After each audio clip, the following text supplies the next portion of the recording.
Hello दोस्तों, नमस्कार। स्वागत है आप सभी का नौकरी की बात बाय पीबी सर में। और आज का हमारा नोटिफिकेशन है Uttar Pradesh power corporation limited की ओर से। जी हाँ, विद्युत सेवा आयोग के अंतर्गत Uttar Pradesh power corporation limited ने हाल ही में एक नोटिफिकेशन जारी किया है, जिसके अंतर्गत तकनीशियन की भर्ती की जानी है विद्युत ट्रेड में, इलेक्ट्रीशियन ट्रेड में। ठीक है, तो इसके बारे में हम पूरी जानकारी आपको प्रोवाइड करेंगे, तो अंत तक वीडियो में बने रहें। और अगर आप चैनल पर नए हैं तो चैनल को सब्सक्राइब करना मत भूलिए, क्योंकि ऐसे नोटिफिकेशन आपको मिलते रहते हैं। साथ ही साथ वीडियो पसंद आए तो लाइक कीजिए और कमेंट करके बताएं कैसा लगा। शेयर कर दीजिए ताकि ज़्यादा से ज़्यादा लोगों तक पहुंच सके। तो जैसा कि आप लोग देख पा रहे होंगे, उत्तर प्रदेश कॉरपोरेशन लिमिटेड एवं इसके सहयोगी वितरण निगमों तथा Uttar Pradesh power transmission corporation limited के अंतर्गत समूह ग की रिक्तियां हेतु सीधी भर्ती के माध्यम से प्रतियोगात्मक लिखित परीक्षा that is CBT computer based test के द्वारा तकनीशियन विद्युत हेतु निर्धारित अनिवार्य शैक्षिक अर्हताएं रखने वाले भारतीय नागरिकों से आवेदन ऑनलाइन माध्यम के द्वारा आमंत्रित है। यहाँ पर अगर हम पद की बात करते हैं तो पदों की जो संख्या है टोटल 891 पद हैं, ये याद रखिएगा। यहाँ पर आप देख पाएंगे कि अनारक्षित अनरिजर्व कैटेगरी के लिए 357 पोस्ट रखी गई है। अन्य पिछड़ा वर्ग नॉन क्रीमी लेयर के लिए 241 सीट रखी गई है। अनुसूचित जाति के लिए 187 है और अनुसूचित जनजाति के लिए 17 पोस्ट रखी गई है, जबकि आर्थिक रूप से कमज़ोर वर्ग के लिए 89 पोस्ट रखा गया है। तो इस प्रकार टोटल नंबर ऑफ पोस्ट जो हो जाते हैं 891 के आसपास हो जाते हैं। इन रिक्तियों की संख्या आवश्यकतानुसार घटाने और बढ़ाने का अधिकार Uttar Pradesh power corporation limited के पास सुरक्षित है। आवेदन करने वाले अभ्यर्थियों के पास आधार कार्ड अथवा विधि मान्य फोटो युक्त पहचान पत्र का होना अनिवार्य है। विज्ञापित पद पर आवेदकों की संख्या अधिक होने की स्थिति में ऑनलाइन परीक्षा एक से अधिक पाली या दिवसों में कराई जाएगी। अगर अलग अलग शिफ्ट के प्रश्न पत्रों के मूल्यांकन के पश्चात जो संलग्न एक रहेगा, उसके अनुसार नॉर्मलाइजेशन का मेथड भी अपनाया जाएगा, जो कि इसमें आपको बताया गया है। दूसरी बात करते हैं, उक्त पदों पर आरक्षण उत्तर प्रदेश राज्य के मूल निवासियों को ही अनुमान होगा। इस बात का भी आप लोग ध्यान रखिएगा। बात करते हैं यहाँ पर इसके वेतनमान और अनिवार्य शैक्षणिक योग्यता की। तो अगर हम बात कर रहे हैं वेतनमान की, तो 7वें वेतन आयोग के अनुसार जो पे मैट्रिक्स रहेगा वो लेवल 4 का रहेगा और इसके अंतर्गत आपको कम से कम 27,200 रुपये प्रति माह के हिसाब से पे किया जाएगा और अन्य भत्ते भी कॉरपोरेशन में जो लागू होगा वो आप भी आपको देय होगा। अनिवार्य शैक्षिक अर्हताएं की बात करते हैं तो यहाँ पर आपके पास कम से कम माध्यमिक शिक्षा परिषद उत्तर प्रदेश की हाई स्कूल अथवा उसके समकक्ष, मतलब आपको 10th पास होना चाहिए और जिसमें विज्ञान एवं गणित विषय होना अनिवार्य है। दूसरा, इसके साथ ही साथ आपको किसी एक ट्रेड में द्विवर्षीय अखिल भारतीय अथवा राज्य व्यावसायिक प्रमाण पत्र मीन्स 2 साल का डिप्लोमा कोर्स होना आवश्यक है, या फिर आप एनसीवीटी या एससीवीटी से किया हुआ हो, जो कि इलेक्ट्रीशियन इलेक्ट्रिकल कौशल विकास के अंतर्गत विद्युत वितरण से संबंधित ट्रेड में आपके पास आईटीआई होना आवश्यक है। अभ्यर्थियों के लिए यहाँ पर एक स्पष्टीकरण नोट भी बताया गया है, मतलब दूरस्थ शिक्षा माध्यम मतलब डिस्टेंस लर्निंग के माध्यम से अनुभव के आधार पर प्राप्त अथवा वांछित ट्रेड के अतिरिक्त समकक्ष तकनीकी प्रमाण पत्र मान्य नहीं होंगे। यहाँ पर जो बताया गया है उसी में आपकी अर्हता सुनिश्चित की जा रही है। ठीक है, इसके बाद आयु की बात करते हैं तो आयु की जो गणना हो रही है वह 1/1/2022 को हो रही है, अर्थात 1/1/2022 की आपकी आयु जो है वह न्यूनतम 18 वर्ष होनी चाहिए और अधिकतम 40 वर्ष होनी चाहिए। मीन्स लोअर एज लिमिट जो है 18 वर्ष रखी गई है, अपर एज लिमिट जो है वह 40 वर्ष रखी गई है। हालांकि यहाँ पर उत्तर प्रदेश के जो मूल निवासी होंगे उनको कैटेगरी वाइज अलग अलग प्रकार से एज रिलैक्सेशन भी दिया जाएगा। जैसे उदाहरण के लिए अनुसूचित जाति, अनुसूचित जनजाति, अन्य पिछड़ा वर्ग, नॉन क्रीमी लेयर, स्वतंत्रता संग्राम सेनानी आश्रित या सेनानी आश्रित जो भी उत्तर प्रदेश के मूल निवासी होंगे, इनको 5 वर्ष की छूट अनुमान्य रहेगी।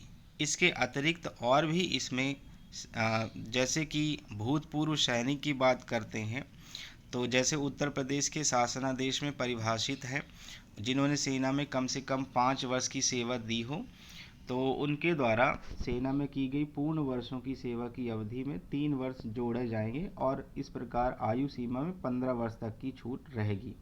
इस प्रकार जितने भी एज रिलैक्सेशन होगा वह उत्तर प्रदेश के मूल निवासियों के लिए ही रहेगा, बाकी लोगों के लिए 40 वर्ष अपर एज लिमिट है। आरक्षण की बात करते हैं तो आरक्षण का जो लाभ है वह भी उत्तर प्रदेश के मूल निवासियों के लिए ही है। तो जितने भी आरक्षण है वह केवल यूपी डोमिसाइल के लोगों के लिए ही रहेगा। इसकी जो आवेदन शुल्क की बात करते हैं तो आवेदन शुल्क यहाँ पर आपके लिए अनुसूचित जाति, अनुसूचित जनजाति श्रेणी जो उत्तर प्रदेश के मूल निवासी होंगे इनके लिए 826 रुपये और बैंक के जो चार्जेस होंगे वो दे रहेंगे। इसके अलावा अन्य समस्त श्रेणी या दूसरे राज्य के जो एस्पिरेंट्स हैं, कैंडिडेट्स अप्लाई कर रहे हैं, उनके लिए 1180 रुपये और जो बैंक चार्जेस होंगे वह, ठीक है। आवेदन शुल्क नेट बैंकिंग के माध्यम से, डेबिट कार्ड या क्रेडिट कार्ड के माध्यम से या फिर स्टेट बैंक ऑफ इंडिया के चालान के माध्यम से जमा की जा सकती है। अन्य किसी माध्यम से यह जमा नहीं होगी। जमा करने की जो प्रोसेस है वह आपकी इसकी official website that is www.uppcl.org पर उपलब्ध है। आप उसको एक बार गो थ्रू करके इसका फॉर्म भर सकते हैं। इसके अलावा यह जो फ़ीस आपसे ली जाएगी यह नॉन रिफंडेबल होगी, तो किसी भी कंडीशन में आपको वापस नहीं किया जाएगा। अर्हताओं एवं अन्य प्रमाण पत्रों का जो प्रस्तुतिकरण है उसके संबंध में यहाँ पर बताया गया है। तो अभ्यर्थियों द्वारा ऑनलाइन आवेदन पत्र पूर्ण करने पर लिखित परीक्षा में अस्थायी रूप से सम्मिलित किया जाएगा। अभ्यर्थियों के मात्र लिखित परीक्षा में सम्मिलित होने से अर्हता या चयन का अधिकार प्राप्त नहीं होता है। तो इस प्रकार यह भी नोट कर लीजिएगा आप सभी। इसके अलावा कुछ और इम्पॉर्टेंट चीज़ें हैं, जैसे कि अनापत्ति प्रमाण पत्र। यदि कोई अभ्यर्थी किसी सरकारी या अर्ध सरकारी विभाग में कार्यरत है तो उसे नियुक्ति के समय अपने विभागाध्यक्ष से एनओसी लाना पड़ेगा। आपके कैरेक्टर सर्टिफिकेट होना चाहिए। वैवाहिक स्थिति में ऐसे पुरुष या जो महिला अभ्यर्थी हैं जो एक से अधिक विधि विरुद्ध जीवित पत्नी या पति रखते हैं वो भी अनर्ह माने जाएंगे। चयन प्रक्रिया जो होगी, चयन प्रक्रिया बहुत इम्पॉर्टेंट है यहाँ पर, क्योंकि चयन प्रक्रिया लिखित माध्यम से होगी। कंप्यूटर बेस्ड टेस्ट होगा आपका, और जिसमें कि 2 पार्ट होंगे। पार्ट 1 में कंप्यूटर का सामान्य ज्ञान होगा, है ना, जिसमें वस्तुनिष्ठ प्रकार के 50 क्वेश्चन पूछे जाएंगे और एक प्रश्न जो होगा वह 1 अंक का होगा, अर्थात 50 नंबर के पेपर प्रथम भाग होगा। इसमें आपका अगर कोई एक भी प्रश्न गलत होता है तो वहाँ पर 1/4 अंक जो है वह काट लिया जाएगा, मतलब माइनस मार्किंग है, 1/4 मार्क्स। कंप्यूटर का जो सेक्शन होगा पहला पार्ट, यह क्वालिफाइंग नेचर का होता है, तो इसमें आपको कम से कम 20 अंक लाना अनिवार्य है। अगर आप 20 अंक अर्जित नहीं कर पाते और पहले पार्ट में डिसक्वालीफाई हो जाते हैं तो आपके दूसरे पार्ट का इवैल्यूएशन नहीं किया जाएगा। तो यहाँ पर पहला पार्ट क्वालिफाई करना बहुत इम्पॉर्टेंट है। दूसरे पार्ट में हम बात करते हैं तो जो भी पाठ्यक्रम से संबंधित होगा, जैसे सामान्य अध्ययन है, रीजनिंग है, हिंदी इंग्लिश है, तो यहाँ पर दूसरा पार्ट इसी से संबंधित होता है।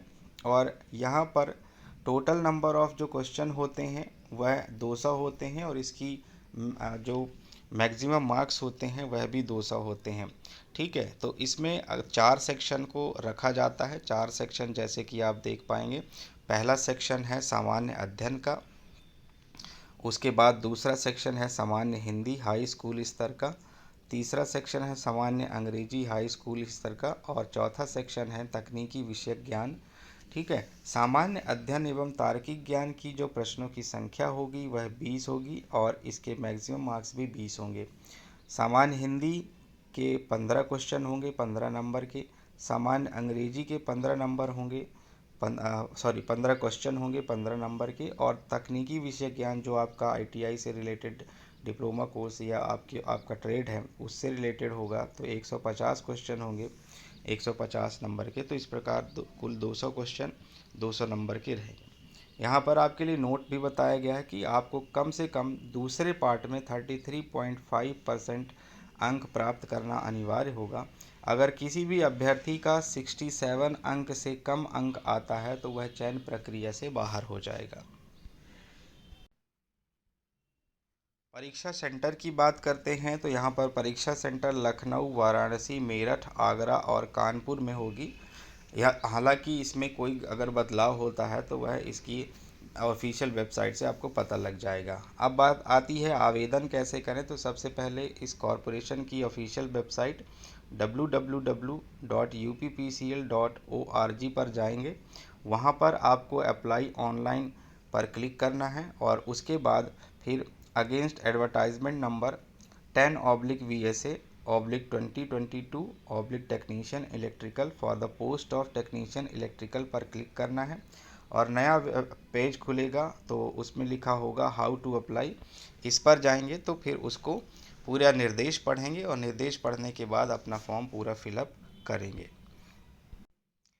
इसका जो प्रवेश पत्र या एडमिट कार्ड होगा वह इसके ऑफिशियल वेबसाइट पर ही अपलोड कर दिया जाएगा, तो समय समय पर आप इसका रेगुलर विजिट करते रहें। एडमिट कार्ड किसी भी कंडीशन में आपको हार्ड कॉपी के रूप में नहीं भेजा जाएगा आपके एड्रेस पर, तो इसका ऑफिशियल वेबसाइट पर विजिट करना अनिवार्य है। दूसरी बात, अगर किसी भी प्रकार से आपको कोई समस्या आती है, कोई क्वेरी करना है, कोई समस्या है, प्रॉब्लम है, कुछ जानना है, तो यहाँ पर helpdesk.tg2022@gmail.com ईमेल एड्रेस दिया हुआ है। इस पर आप अपना क्वेरी रख कर समाधान कर सकते हैं उस चीज़ का। ठीक है। अब इसकी महत्वपूर्ण तिथियों की बात कर लेते हैं। तो महत्वपूर्ण तिथियां क्या हैं? ऑनलाइन आवेदन पत्र पूर्ण करने की जो तिथियां हैं, सबसे पहले तो इसकी प्रारंभिक तिथि होगी फॉर्म भरने की 27/9/2022 से, और ये लास्ट डेट कब होगी तो 19/10 मतलब 19 अक्टूबर तक आप भर सकते हैं। 27 सितंबर जो है वह प्रारंभिक तिथि है, 19 अक्टूबर लास्ट डेट है। Net banking, credit card, debit card के माध्यम से शुल्क जमा करने की तिथि 27/9 से 19/10 तक। भारतीय स्टेट बैंक से चालान जमा करने की जो तिथि है 27/9 से 21/10 तक। तो चालान के माध्यम से आप 21/10 तक फीस जमा कर सकते हैं। परीक्षा की जो संभावित अवधि होगी या टेंटेटिव डेट अगर हम कहें तो यहाँ पर जो नवंबर 2022 का लास्ट वीक होगा उसमें यह एग्ज़ाम कंडक्ट कराया जा सकता है। तो आई होप आपको ये जानकारी अच्छी लगी होगी। वीडियो पसंद आया तो लाइक करना मत भूलिएगा, और साथ ही साथ चैनल को सब्सक्राइब करना मत भूलिएगा, क्योंकि जैसे नोटिफिकेशन रोज़ मिलते रहते हैं। So thank you so much everyone, take care.